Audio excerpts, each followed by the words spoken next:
नमस्कार, मी विशाल परदेशी. या बुलेटिनमध्ये आपलं सगळ्यांचं स्वागत. या बुलेटिनच्या सुरुवातीलाच आपण बघणार आहोत एक महत्त्वाची बातमी आहे. नाशिकमधनं साहित्य संमेलनाच्या प्रवेशद्वारावरील नावावरून आता वाद सुरू झालेला आहे. साहित्य संमेलनाच्या प्रवेशद्वाराला सावरकरांचं नाव देण्याचा प्रस्ताव अमान्य झाला.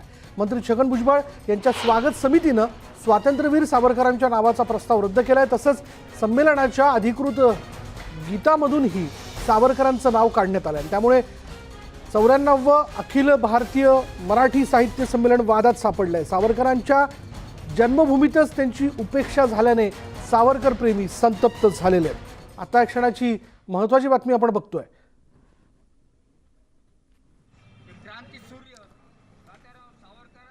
साहित्य संमेलनात अर्थात प्रत्येक प्रवेशद्वाराला नाव देण्याची एक परंपरा आहे, प्रथा आहे. आणि ज्या ठिकाणी हे साहित्य संमेलन होतं तिथल्या मोठ्या व्यक्तीचं नाव देण्याची एक प्रथा जी आहे ती मुळात कायम पार पाडली जाते. आणि यावेळी साहित्य संमेलनाच्या मुख्य प्रवेशद्वाराला स्वातंत्र्यवीर विनायक दामोदर सावरकर यांचं नाव देण्याच्या संदर्भातला प्रस्ताव जो होता तो मांडण्यात आलेला होता स्वागत समितीपुढे, पण त्यांनी तो अमान्य केला. याबद्दल बोलणार आहोत आमचे प्रतिनिधी प्रशांत बाग आपल्याबरोबर आहेत. प्रशांत, काय माहिती याबद्दल?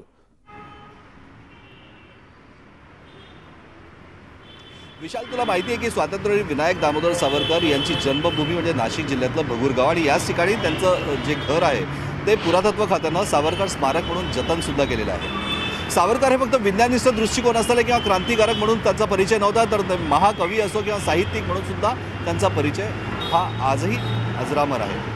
आणि नाशिकमध्ये 94 अखिल भारतीय मराठी साहित्य संमेलन होतं आहे. आणखीन याच साहित्य संमेलनाला सावरकरांचं नाव द्यावं या भूमीला, या स्थळाला, अशा प्रकारची मागणी सगळ्या सावरकर प्रेमींनी केली होती.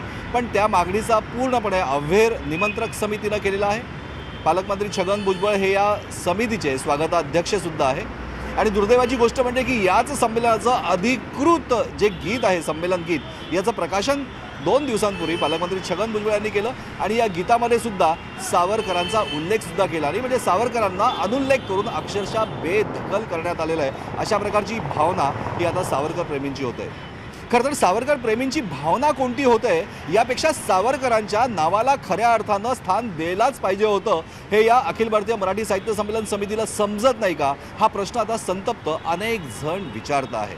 आवश्यकता आहे या विषयाला संमेलन सगळ्यांनीच गांभीर्याने घेण्याची.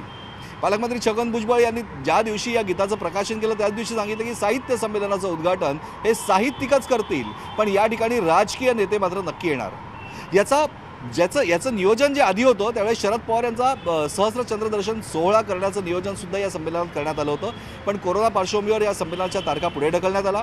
नाशिक शहरात असलेल्या गोखले एज्युकेशन सोसायटीच्या प्रांगणात खरं तर हे संमेलन भरणार होतं, पण आता हे शहराबाहेर असलेल्या पालकमंत्री छगन भुजबळ यांच्या कुटुंबाच्या असलेली शैक्षणिक संस्था जे भुजबळ नॉलेज सिटी, या ठिकाणी हे संमेलन भरवलं जातं येत्या डिसेंबर महिन्याच्या पहिल्या आठवड्यात.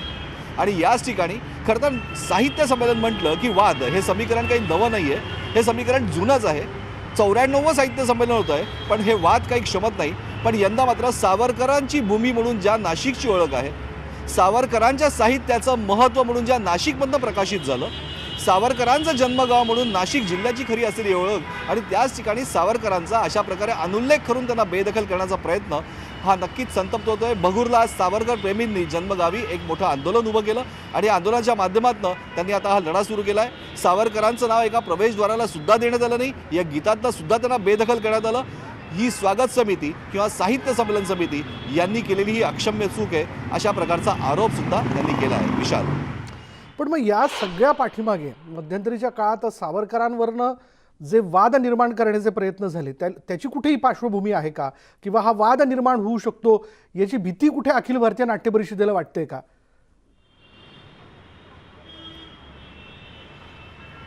जर का आपण 2 गोष्टी बघितल्या तर अखिल भारतीय मराठी साहित्य संमेलन म्हणजे की ज्या साहित्य महामंडळाच्या माध्यमातून होतो, कौतिकराव ठाले पाटील याचे निमंत्रक आहेत. पण या ठिकाणी जे स्थानिक समिती असते, नियोजन समिती, निमंत्रक समिती, या समितीच्या माध्यमातून खरं तर हे निर्णय घेतले जात असतात. या समितीला हा अधिकार बहाल करण्यात आला असतो की तुम्ही या भूमीमध्ये कोणाचं नाव द्यायचं, कसं द्यायचं. आता नाशिक जर का म्हटलं तर कुसुमाग्रज अर्थात तात्यासाहेब विवा शिरोडकर यांची सुद्धा भूमी, अभिजात साहित्याचे उद्गाते म्हणून वसंत कानेटकर ज्यांचं नाव घेतलं तर त्यांचीही भूमी. पण याच भूमीमध्ये शेकडो वर्षांचा पुरातन इतिहास सुद्धा आहे. तो स्वातंत्र्य विनायक दामोदर सावरकर यांच्या अजरामर कलाकृतींनी जन्म दिलेली भूमी म्हणून सुद्धा नाशिकची ओळख आहे. जर या भूमीचा सन्मान करायचा असेल तर या भूमीतनं साहित्याच्या माध्यमातून खऱ्या अर्थानं ज्यांनी समाजाला उद्बोधन केलं, नवे विचार दिले, नवे मंत्र दिले, त्या सगळ्यांचाच उल्लेख उद्घोष करायलाच हवा होता. ही भावना स्पष्टपणे बोलून दाखवली जात आहे. येत्या दिवसामध्ये हा विषय अधिकाधिक वाढत जाईल आणि निमंत्रक समितीनं या विषयाचं भान ठेवून सावरकरांना उपेक्षित करणं हे अपेक्षितच नव्हतं. सावरकर म्हटलं की वाद हे आता अनेक दिवसांपासून चालू आहे. सावरकरांना भारतरत्न म्हणजे आपण म्हणतो की भारतरत्न पुरस्कारापासून वंचित ठेवलं जात आहे. सगळेच जण मागणी करताय. महाराष्ट्राचे मुख्यमंत्री उद्धव ठाकरे म्हणतात की आम्ही सहमत आहोत, आम्ही सावरकर प्रेमी आहोत. केंद्र सरकार सुद्धा सकारात्मक आहे, पण तरीही सावरकरांना आपल्या देशातला सर्वोच्च नागरी पुरस्कार जो आहे, सन्मान जो आहे भारतरत्न, यापासून अजूनही दूर आहे. त्यांना माफीवीर म्हणून जी हेळसांड केली, सातत्याने केली. राहुल गांधी यांनी त्यांच्या विरुद्ध कायम आरोप केले, पण पोर्ट ब्लेअर या ठिकाणी जे त्यांचे पत्र आहे, माफीपत्र, ही एक राजकीय नीती असू शकत नाही का? या विषयांवर कोणीही खल करायला तयार नाहीये. खरं तर स्वातंत्र्यवेदीसाठी ज्यांनी आपल्या प्राणांची आहुती दिली, खऱ्या अर्थानं आपले प्राण पणाला लावले आणि आपलं आयुष्य कुटुंब पणाला लावलं, त्याच्यामध्ये अत्यंत ताठ मानेनं स्वातंत्र्यवीर विनायक दामोदर सावरकर यांचं नाव नक्कीच घेता येईल. पण स्वातंत्र्यानंतर मात्र त्यांना राजकीय विजनवासात जावं लागलं. अत्यंत उपेक्षित आयुष्य त्यांनी स्वातंत्र्यानंतर भोगलं आणि आता त्यांच्या मृत्यूनंतर सुद्धा अशा प्रकारचा विजनवास जो होतो आहे, हे कितपत समर्थनीय आहे, हा खरा सवाल बघूरकर स्वातंत्र्यप्रेमींनी उपस्थित साहजिक आहे. केला आहे. बघूरकरांचा स्थानिक सहवाल साहजिक आहे. याचं कारण असं आहे की नाशिकची ओळख ही अर्थात स्वातंत्र्यवीर विनायक दामोदर सावरकर यांच्या नावाने देखील करून दिली जाते. त्यांची ती जन्मभूमी आहे, तिथले ते भूमिपुत्र आहेत आणि अशा वेळी जर तिथे साहित्य संमेलन पार पडतं आहे आणि त्याच्या मुख्य प्रवेशद्वाराला त्यांच्या नावाची म्हणजे त्यांचं नाव देण्याची मागणी होत असेल तर त्यात गैर काय? बोलूयात सावरकरांच्या नावाची मागणी करणारे प्रमोद आंबेकर आपल्याबरोबर आहेत. प्रमोद आंबेकरजी, काय प्रस्ताव आपण साहित्य संमेलनाच्या स्वागत समितीकडे दिला होता आणि काय प्रतिसाद आपल्याला मिळाला? वासियांनी सर्वांनी असा एक प्रस्ताव दिला होता की सावरकर हे जे साहित्य संमेलन होते, सावरकर हे स्वतः महान साहित्यिक होते, म्हणजे ज्याची सर आजकालच्या काही 90% साहित्यिकांना सुद्धा येणार नाही. क्रांतिकारक तर होतेच, देशभक्त तर एक प्रथम क्रमांकाचे होते, परंतु त्याचबरोबर ते साहित्यकार होते. त्यांचं नाव त्या गेटला म्हणजे मुख्य प्रवेशद्वाराला देण्यात यावं अशी मागणी आम्ही त्यांच्याशी केली होती आणि तसं पत्रही त्यांना दिलं होतं. त्यांनी आम्हाला आश्वासन दिलं होतं की आम्ही याचा जरूर विचार करू, परंतु त्या पत्राला केराची टोपली दाखवण्यात आली. पण मग आपण याबद्दल सवाल विचारलात की का आपण मागणी नाकारली म्हणून?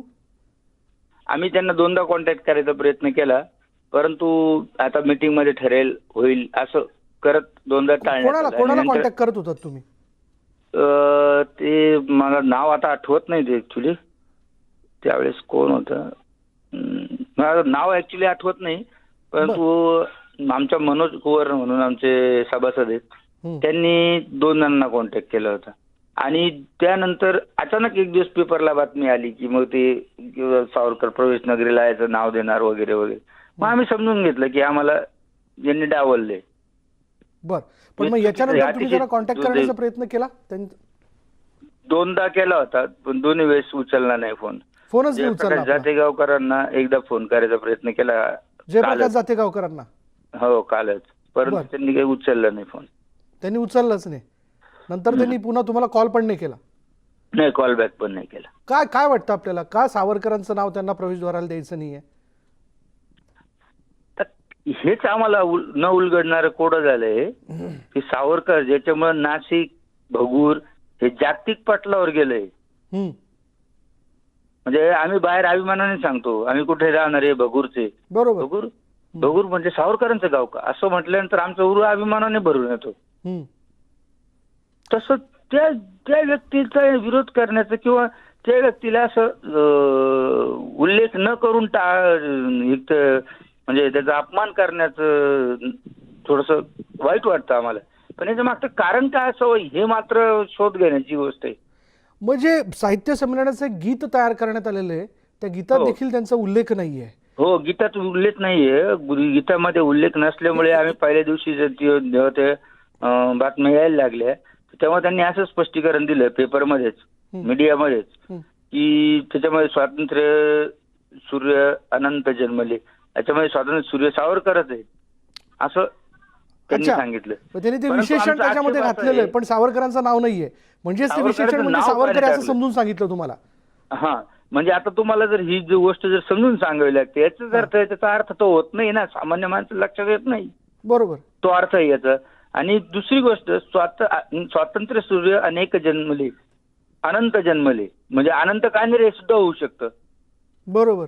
अनंत कान्हेरेचं नाव अनंत असल्यामुळे आणि ते स्वातंत्र्य सावरकरांच्या प्रेरणेनेच त्यांनी केलं, पण ते अनंतही होऊ शकतं. त्यांच्या नावाला सुद्धा आमचा आक्षेप नाही, पण सावरकरांचं नाव का नाही त्याच्यात?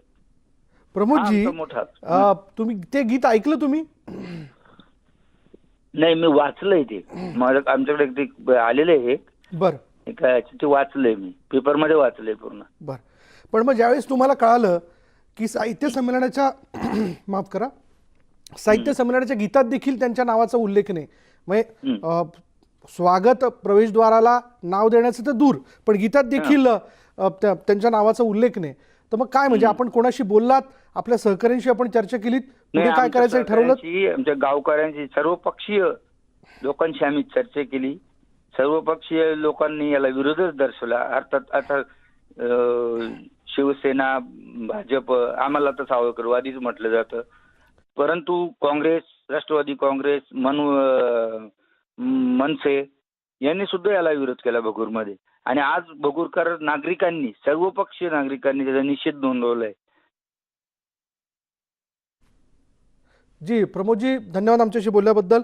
एक भगूरकर म्हणून आपली साहजिक भावना आहे आणि अर्थात आग्रह आहे, आणि तो कोणाचा नसावा, म्हणजे तो नाशिककरांचा असू शकेल की सावरकरांचं नाव हे साहित्य संमेलनाच्या प्रवेशद्वाराला देणं आवश्यक होतं, आणि शिवाय गीतात देखील त्यांचा उल्लेख करण्यात येत नाही, म्हणजे नेमकं काय समजायचं हा प्रश्न आता उपस्थित केला जातोय. आपण जाऊयात पुन्हा एकदा प्रशांतकडे. प्रशांत, आपण ऐकलं, शेवटी भगूरकर असो वा नाशिककर, भगूर शेवटी नाशिकचाच एक भाग आहे. नाशिककरांना तो अभिमान आहे की सावरकरांचा जन्म इथे झाला आणि इथूनच खरंच सावरकरांची वाटचाल सुरू झाली.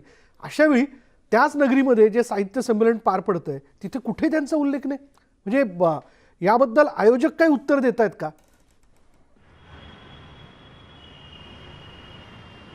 आयोजक तोंड लपवत आहे असं म्हणणं सगळ्यात संयुक्तिक ठरेल. विशाल, ज्या गीताच्या प्रकाशनाच्या वेळेस आपण होतो आणि त्या गीताच्या प्रकाशनाची पूर्ण ते गीत प्रकाशित होत असताना सुद्धा आपण बघितलं, ऐकलं, आपणही ते दाखवलं.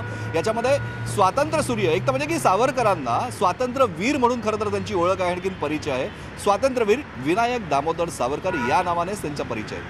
स्वातंत्र्य सूर्य हे हुतात्मा अनंत कान्हेरे यांना म्हटलं जातं. त्यामुळे स्वातंत्र्य सूर्य अनंत झाले हा जो उल्लेख आहे हा हुतात्मा अनंत कान्हेरे यांना उल्लेखूनच आहे, हे कोणीही सांगायची गरज नाही. म्हणजे स्वातंत्र्यवीर विनायक दामोदर सावरकर यांना स्वातंत्र्य सूर्य अनेक झाले याचा अर्थ काय, म्हणजे अनेकातील एक असं का म्हणणं योग्य आहे? जर का तात्यासाहेब विवा शिरवाडकर यांचा स्वतंत्र उल्लेख होतो, वसंत कानेटकर यांचा स्वतंत्र उल्लेख होतो, या साहित्याच्या धुरीणांचा स्वतंत्र उल्लेख होतो, तर मग यांच्या उल्लेखाला कोणाचाही आक्षेप नाहीये, कारण ते योग्यच आहे, तो सन्मानच योग्य आहे. पण स्वातंत्र्य विनायक दामोदर सावरकर यांचं जर का नाव सुद्धा घेण्याचं सौजन्य तुम्ही दाखवत नाहीये, तर नेमकं काय म्हणावं या निमंत्रक समितीला? बरं, निमंत्रक समितीतले अनेक जण सावरकर प्रेमी म्हणून अनेक कार्यक्रमामध्ये स्वतःला मिरवत असतात, पुढे करत असतात, आणि मग नेमकं याच वेळेस त्यांनी तोंडाला कुलूप का लावलंय हा प्रश्न येतोय. राजकारण याच्यामध्ये आलंय का हा प्रश्न उपस्थित नक्कीच झालेला आहे. आणि जर का राजकारण साहित्य क्षेत्रातल्या अशा गोष्टीत किंवा सावरकरांच्या नावावरनं त्यांच्याच भूमीमध्ये होत असेल तर ते कोणत्याही प्रकारे समर्थनीय नक्कीच नाहीये. आवश्यकता आहे या विषयाला अजूनही गांभीर्यानं घेण्याची, कारण वेळ अजून गेली नाहीये. हा क्षोभ असाच दिवसेंदिवस वाढत झाला, वाढू शकतो. नाशिककर याबद्दल आपलं म्हणणं मांडू शकतात आणि याबद्दलची हरकत ते नोंदवू शकतात, त्यांना हक्क आहे. कारण ज्या भूमीत